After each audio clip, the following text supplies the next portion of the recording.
नमस्कार सर्वांना, मी प्रांजली।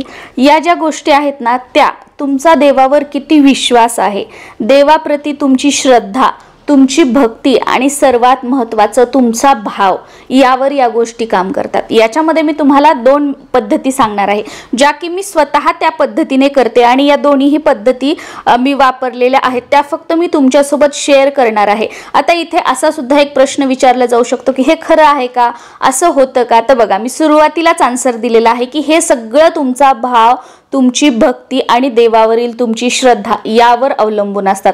त्यामुळे तुम्ही फक्त चला ट्राय करू का, असं करू का, तसं करू का, म्हणजे देवाला पण जर आपण आजमावून बघत असू की चला होतं का, तसं का, तर तुमचं आयुष्य गेलं ना तरी सुद्धा त्या गोष्टी काम करणार नाहीत। कुठेतरी आपला इगो जो आहे, जो मीपणा आहे, तो बाजूला ठेवायचा, देवाला पूर्णपणे शरण जायचं आणि अगदी मनापासून देवाला काही मागायचं नाहीये, देवाजवळ नेहमी प्रार्थना करायची आहे।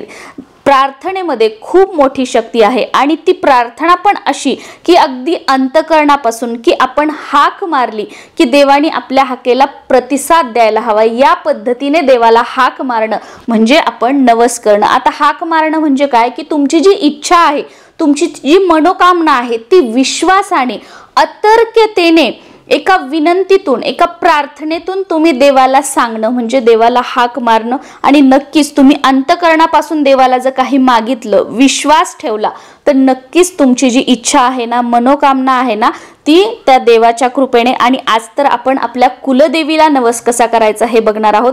तुमच्या कुलदेवीच्या आशीर्वादाने नक्कीच तुमचं जे काही काम असेल, ज्यासाठी तुम्ही नवस बोलत आहात, ते 100% पूर्ण होईल। आणि नवरात्रीचे 9 दिवस कुलदेवीचं वास्तव्य जे आहे, कुलदेवीचा वास जो आहे, तो आपल्या घरामध्ये सूक्ष्म रूपामध्ये असतो। त्यामुळे आवर्जून घटस्थापना तुमच्याकडे असेल तर घटस्थापना तुम्ही करतच असाल, पण तुम्ही नोकरीनिमित्त, व्यवसायानिमित्त बाहेर गावी राहता, बाहेर देशामध्ये राहता, तुम्ही जिथे कुठे आहात, तर आपल्या कुलदेवीसाठी तुम्ही एक अखंड दिवा जरूर प्रज्वलित करा। अखंड दिवा कसा प्रज्वलित करावा, नवरात्रीचे उपवास कसे करावे, अखंड दिव्यासाठी वात कोणती घ्यावी, तेल कोणतं वापरावं, अखंड दिवा घटाच्या कोणत्या बाजूला ठेवावा, आणि अजून तुमच्या बऱ्याच साऱ्या जे छोटे छोटे प्रश्न आपल्या मनात पडतात ना, त्या सगळ्या प्रश्नांचे जे छोटे छोटे व्हिडिओ आहेत ते आपल्या चॅनलवर अपलोड केलेले आहेत, ते तुम्ही बघू शकता। त्याची तुम्हाला खूप मदत होईल आणि तुम्ही जे आहे सगळे काही अखंड दिवा असेल, ज्या काही गोष्टी असतील नवरात्रीत करण्याच्या, त्या पद्धतीने तुम्ही करू शकता। आता इथे आपल्याला काय करायचं आहे, पहिली पद्धत मी तुमच्यासोबत शेअर करते। दोन्हीही पद्धती सोप्या आहेत। तुम्ही महिला आहात, पुरुष आहात, मुलं आहात, मुली आहात, प्रत्येक जण हे करू शकता। असं काही नाही की यांनीच करावं का त्यांनीच करावं, तर असं काही नाही। तुम्ही जे कोणी आहात तर ते आपण करू शकतो। तुमच्याकडे घटस्थापना असो किंवा नसो तरी सुद्धा अगदी देवघरासमोर बसून सुद्धा तुम्ही हा जो उपाय आहे ना, या पद्धतीने नवस तुम्ही तुमच्या कुलस्वामिनीला करू शकता।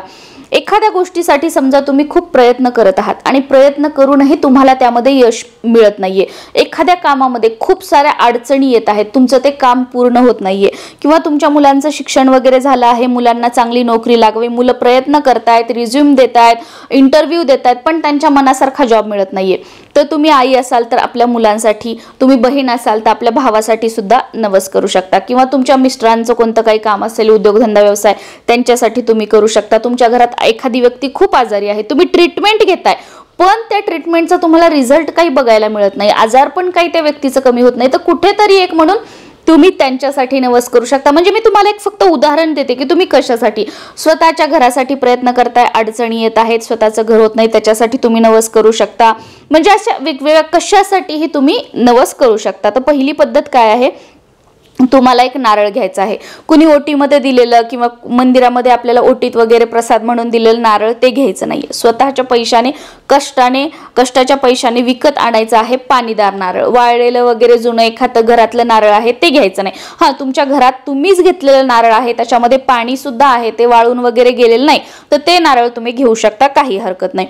एक ब्राऊन जे पूजेचं नारळ असतं ना ते घ्यायचं आहे। शेंडी सहित घेऊ शकता, शेंडी तुमच्या भागामध्ये जसं मिळतं नारळ तसं तुम्ही घ्या, याच्यामध्ये कोणता काही विषय नाही। ते नारळ घ्यायचं आहे आणि त्याच्यासोबत तुम्हाला 11 रुपये घ्यायचे आहेत, कमीत कमी 11 रुपये। म्हणजे तुम्ही जर तुम्हाला 21 रुपये, 51 रुपये, 500 रुपये, 1000 ते घ्यायचे असतील ते घेऊ शकता। मी तुम्हाला कमीत कमी एक सांगते की 11 रुपये आणि एक नारळ घ्यायचं आहे। देवासमोर दिवा लावलेला असावा, धूपबत्ती जे काही आहे ते लावलेलं असावं। कधी करायचा तर सकाळची तुमची देवपूजा वगैरे झालेली असते बघा, त्यावेळेस तुम्ही करू शकता। किंवा अगदी सकाळपासून संध्याकाळपर्यंत जेव्हा तुम्ही प्रसन्न आहात, तुमच्या मनामध्ये नकारात्मक विचार नाहीयेत, देवाप्रती आपण जो म्हणतो ना जो भाव, ती भक्ती जी आहे ती जागृत झालेली आहे, त्यावेळेत तुम्ही केलं तरी सुद्धा चालतं. सकाळी का म्हटलं, कारण त्यावेळेमध्ये आपल्या डोक्यामध्ये विचारांचा गोंधळ कमी असतो, एकाग्रता, आपलं मन एकाग्र होतं, आजूबाजूला गोंधळ नसतो, आवाज नसतात जास्त, म्हणून ती वेळ म्हटली. बाकी तुमच्या वेळेनुसार तुम्ही करू शकता. नारळ आणि 11 रुपये घेऊन बसायचं आहे. देवघरामध्ये तुमच्या कुलदेवीचा टाक, फोटो, मूर्ती काहीतरी असेलच. सुरुवातीला त्यांना हळद कुंकू वगैरे अर्पण करायचं, गजरा असेल, लाल फूल असेल काही, ते तुम्हाला अर्पण करायचं आहे. आणि सुरुवातीला गणपतीचं स्मरण करायचं. वक्रतुंड महाकाय सूर्यकोटी समप्रभ निर्विघ्नं कुर्मे देव सर्व कार्येषु सर्वदा हे म्हणायचं, किंवा तुम्ही ओम गण गणपते नमः हा मंत्र 11 वेळा म्हटला तरी चालेल. त्यानंतर तुमच्या कुलदेवीचा जो कोणता मंत्र आहे तो तुम्हाला 11 वेळेला म्हणायचा आहे. तुमच्या कुलदेवीचा मंत्र तुम्हाला माहित नसेल तर 9 मंत्र ओम एम ह्रीम क्लीम चामुंडाय विच्चे हा मंत्र तुम्हाला 11 वेळेस म्हणायचा आहे. दोन्ही पद्धतीने जरी तुम्ही करणार तर सुरुवातीला हे फॉलो करायचं, ह्या 2 गोष्टी ज्या आहेत ना त्या करायच्या. त्यानंतर तुमच्या कुलदेवीचं नाव घ्यायचं. जसं की आता आमची तुळजाभवानी आहे, तर मी तुम्हाला माझ्या पद्धतीने मी कसं म्हणते ते तुम्हाला दाखवते. तुम्ही तुमच्या पद्धतीने जे काही तुम्हाला बोलायचं आहे तर ते तुम्ही बोलू शकता. आई तुळजाभवानी, मी प्रांजली, तुमचं पूर्ण नाव वगैरे, तुमचं जे काही गोत्र आहे ते बोलायचं. असं आहे. एक्झाम्पलसाठी मी तुम्हाला सांगते की आई तुळजाभवानी, आमचं स्वतःचं घर घेण्यासाठी, स्वतःचं घर होण्यासाठी आम्ही खूप प्रयत्न करत आहोत, पण त्यामध्ये आम्हाला यश मिळत नाहीये.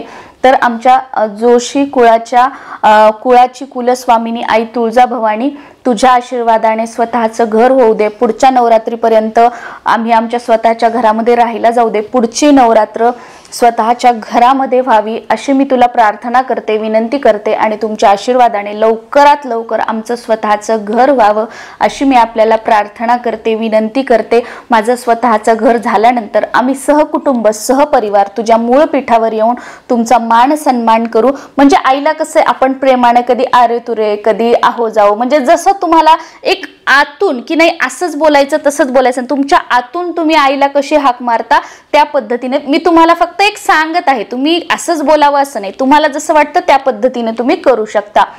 तर मूळ पीठावर येऊन आम्ही तिथे मान सन्मान वगैरे करू असं बोलायचं आहे. आणि जशी मला जमेल तशी कुलस्वामीनी तुमची सेवा करण्याचा मी प्रयत्न करेल. माझ्या सेवेचा स्वीकार करा. काही चूक भूल झाली असेल तर मला माफ करा. माझ्या घरातील थोरा मोठ्यांकडून काही चूक झाली असेल तर त्याबद्दल सुद्धा मी क्षमा करते, त्यांना माफ करा. माझ्या घरातून लहानांकडून, माझ्याकडून, माझ्या परिवाराकडून काही चूक झाली असेल तर त्याबद्दलही मला क्षमा करा. आणि सद्बुद्धी द्या की यानंतर ती चूक माझ्याकडून, माझ्या परिवाराकडून होणार नाही अशी सद्बुद्धी आम्हाला द्या. जे काही आहे या पद्धतीने तुम्हाला बोलायचं आहे. आणि तो जो नारळ आहे तो देवघरासमोर तुम्हाला तिथे तसाच ठेवायचा आहे.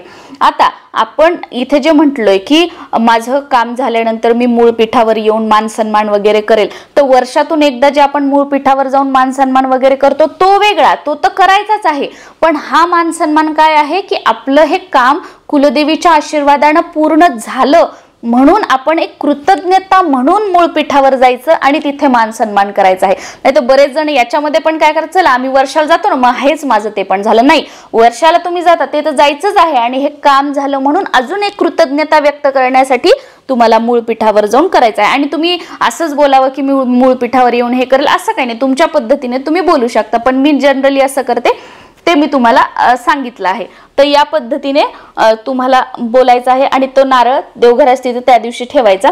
आणि दुसऱ्या दिवशी काय करायचं, तो जो नारळ आहे आणि ते पैसे जे आहेत ते एका लाल कपड्यामध्ये बांधून देवघराच्या आजूबाजूला, सारखं तुमच्याकडून ते उचलल्या जाणार नाही किंवा काही होणार नाही असं कुठेतरी आजूबाजूला जिथे जागा आहे तिथे तुम्हाला ते ठेवायचं आहे. आणि जेव्हा मग तुम्ही मूळ पीठावर वगैरे जाल तर हे नारळ घेऊन सुद्धा तुम्हाला तिथे जायचं आहे आणि तिथे मग तुम्ही ते अर्पण करू शकता. या पद्धतीने ते नारळ तसंच ठेवायचं मूळ पीठावर जाईपर्यंत. किंवा तुमच्या घराच्या आजूबाजूला जर तुम्ही वेगळ्या पद्धतीने काही नवस बोलला असेल तर घराच्या आजूबाजूला एखाद्या देवीचं मंदिर वगैरे असेल तर तिथे तुम्ही हा नारळ आणि हे पैसे अर्पण केले तरी सुद्धा चालू शकतं, काही हरकत नाही. या दोन्हीपैकी तुम्ही करू शकता. आता दुसरी जी पद्धत आहे त्यामध्ये काय करायचं आहे, आपल्याला फक्त 11 रुपये, 21 रुपये, 51, जे काही तुम्हाला जास्तीत जास्त कमीत कमी जे पैसे घ्यायचे ते तुम्ही घेऊ शकता। आणि सेम सुरुवात हे म्हणून मी पहिला जो आहे नवस बोलण्याची पद्धत ती डिटेलमध्ये सांगितलेली आहे। सुरुवात तुम्हाला पहिल्या पद्धतीसारखीच करायची, नवस पण त्या पद्धतीनेच बोलायचा।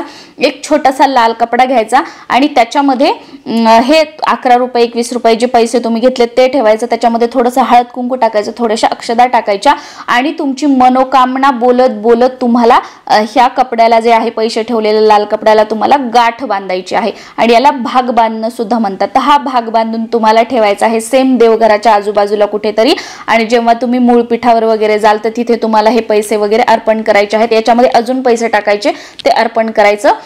किंवा तुम्ही दुसरा काही नवस बोललेला असेल तर तुमच्या घराच्या आजूबाजूला तुमच्या कुलदेवीचं देवीचं एखादं मंदिर असेल तर तिथे तुम्ही दानपेटीमध्ये हे अर्पण केले तरी सुद्धा चालू शकतं। तर या दोन पद्धतीने तुम्ही नवस बोलू शकता। आणि नवस बोलल्यानंतर 6 महिने झाले, 1 वर्ष होत आलं, किंवा मी इथपर्यंत बोलली होती असं अजून तर झालं नाही, मग याचा अर्थ काय की तुमचं ते काम होणार नाही, कारण तुमचा विश्वासच नाहीये। जेव्हा आपण विश्वासाने देवाकडे एखाद्या गोष्टीसाठी मागणं मागतो तर आपण ते हे ठेवत नाही की माझं अजून झालं नाही, अजून झालं नाही। आपला विश्वास असतो की नाही, आज नाही झालं, उद्या नाही झालं, माझं हे काम होणारच होणार आहे। कुलदेवीला मी मागितलेलं आहे आणि कुलदेवीच्या आशीर्वादाने आज ना उद्या माझं हे काम होणार। हा विश्वास तुमच्या मनामध्ये असला ना की लवकरात लवकर तुमचं ते काम होतं। पण तुम्ही दिवस मोजताय, महिना झाला, 2 महिने झालं, वर्ष झालं, तसं तर एवढं वेळ येतच नाही। पण तुम्ही जर असं मोजताय तर तुम्ही समजून जा की तुमचं ते काम कधीच होणार नाही, कारण तुमचा विश्वास नाहीये। मी सुरुवातीला सांगितलं आहे की या गोष्टी ज्या आहेत त्या विश्वासावर काम करत असतात। आणि नवस बोलला म्हणजे मी नंतर आता देवीचं कुलदेवीचं घरात कोणतीच सेवा काही करणार नाही असं नाही करायचं। याच्यानंतर तुम्हाला आपल्या चॅनलवर व्हिडिओ आहेत बघा, कुलदेवीच्या कशा कशा सेवा, कुलदेवीचा उपवास, कुलदेवीचा वार कोणता, कुलदेवीच्या वारी कोणती सेवा करायची, त्या गोष्टी तुम्हाला करायच्याच आहेत। तुमच्या कुलदेवीचा जो वार असेल किंवा पौर्णिमा असेल त्या दिवशी तुम्हाला दुर्गा सप्तशतीचा पाठ करायचा आहे। तुमची मनोकामना बोलायची कुलस्वामिनीला, आमच्या कष्टाला मेहनतीला नशिबाची साथ मिळू दे, तुमचा आशीर्वाद मिळू दे, योग्य तो मोबदला मिळू दे, म्हणजे कसं ज्या गोष्टी आहेत त्या सगळ्या व्यवस्थित होऊ दे, तुमची इच्छा आहे त्याच्यामध्ये बोलायची। त्याचबरोबर तुमच्या कुलदेवीचा जो वार असेल त्याचा उपवास तुम्ही करू शकता। चॅनलवर बरेचसे व्हिडिओ आहेत बघा, त्या पद्धतीने तुम्ही कुलदेवीच्या ज्या सेवा तुम्हाला करणं शक्य होईल त्या तुम्हाला नित्य सेवा म्हणून किंवा डे टू डे लाईफ मध्ये करायच्या आहेत। त्याचबरोबर आपले जे प्रयत्न आहेत, जे कष्ट काम आहेत ते पण प्रामाणिक राहू द्यायचे। बघा तुमची इच्छा जी आहे ना, मनोकामना, तुमचा नवस जो आहे ना तो खूप लवकर पूर्ण होईल। आणि ज्या कामासाठी तुम्ही नवस बोलला होता ते काम जे आहे तुम्ही जी एक्सपेक्ट करत होता, तुमची जी इच्छा होती त्यापेक्षा कितीतरी पटीने चांगल्या पद्धतीने तुमचं ते काम होईल। नोकरीसाठी करत असाल तर तुम्ही विचारही केला नव्हता, तुमच्या अपेक्षेपेक्षा चांगली नोकरी मिळेल वगैरे, अशा पद्धतीने तुमची इच्छा 100% पूर्ण होईल। नमस्कार।